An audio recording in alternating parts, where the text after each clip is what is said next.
Oftentimes in American politics, historical analogies are stretched too thin. They don't even mean anything. How every time that we need to fund a foreign war, it's Munich in 1938. Or every time a new election, it's the most important election of our lifetime. It's recapturing the spirit of 1776.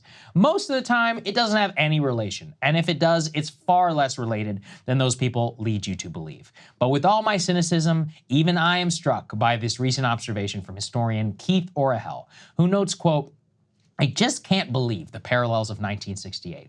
I mean, okay, Colombia has widespread unrest, there's widespread anti-war activism that might be the coincidence, but there's a guy named Robert Kennedy running for president, and the DNC is Chicago, like this is even a bit?" To make it even more eerie, as he notes later on, the original Planet of the Apes movie was released in 1968, and we are, of course, due for our latest in the modern series to be released in this year, 2024. Hype for Planet of the Apes aside, there is something actually very eerie about all of this, even though it's obviously not a one-to-one situation. With 1968, there's a lot of lessons we can still learn from one of the most important years in modern American history. Start with the campus parallel. Exactly 56 years ago, to the day of this monologue, Columbia University was awash with protests over the Vietnam War and what students said were racist policies at the university. Students seized 5 buildings, they took the dean hostage, they refused to vacate, and this led to a week-long standoff until April 30th, 1968, when nearly 1,000 officers from the New York City Tactical Patrol Office poured onto campus, used force to arrest students. More than 100 ended up being injured in those arrests, and photos went viral in their own 1968 way. The Columbia protests like today were a flashpoint because it all happened in New York City, and it got massive media attention.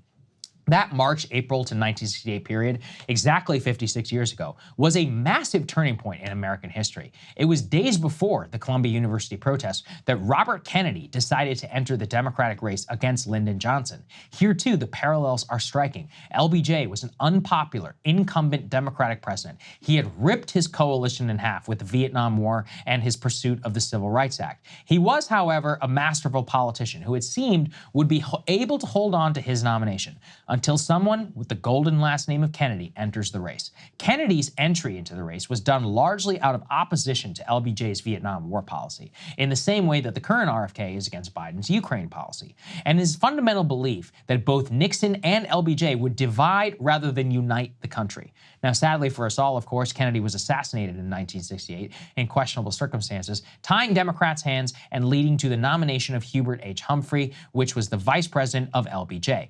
It leads to the final eerie parallel of 1968, the upcoming Democratic Convention in Chicago, reminding us of the past. Many people know that the 1968 Chicago Convention was violent, but very few actually know the details. The Democratic coalition at that time was a lot like today, completely split on how to handle Vietnam. Their approach to politics was generally that older voters were much more likely to support the Vietnam War and to put their trust in the president, while radical politics had completely overtaken the youth vote. Democratic leaders, they knew this going into the convention, and they had a mission just like Biden has today: cover up all their differences, squash any protests, and especially against the Johnson faction of the DNC.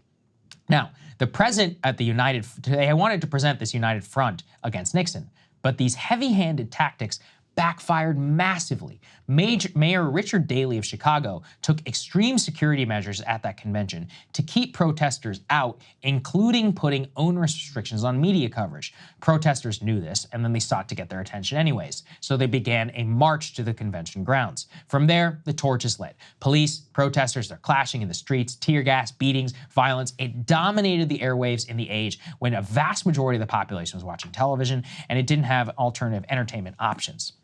What few also remember is this: that 1968 was not just an election between 2 candidates, it was between 3 candidates. Here again, the parallels are very eerie.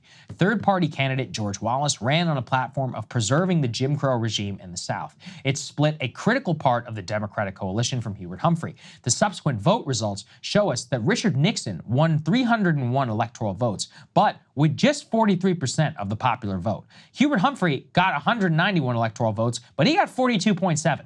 George Wallace carried 46 electoral votes, 13% of the overall vote. Take a look here at the most recent poll of RFK Jr. in a lineup against Biden and Trump, and you see RFK Jr. is projected to get exactly 13% of the vote right now, much like that Wallace campaign in 1968.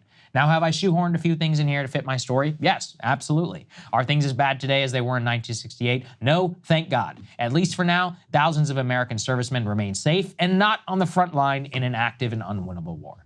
But the electoral parallels teach us one lesson, that the chaos of '68 has left a lasting impression upon all of us, and that the chaos at the time itself was not inevitable. It was a choice of the elites at that time who lied and they cheated and they hid vital facts from the American public, and then they refused to grapple with the righteous outrage at being deceived. So it's actually pretty fascinating to think. Hey guys, obviously I had a lot of thoughts on what Saagar had to say there. So if you want to see my thoughts on this monologue and every other Saagar monologue, make sure you subscribe at breakingpoints.com.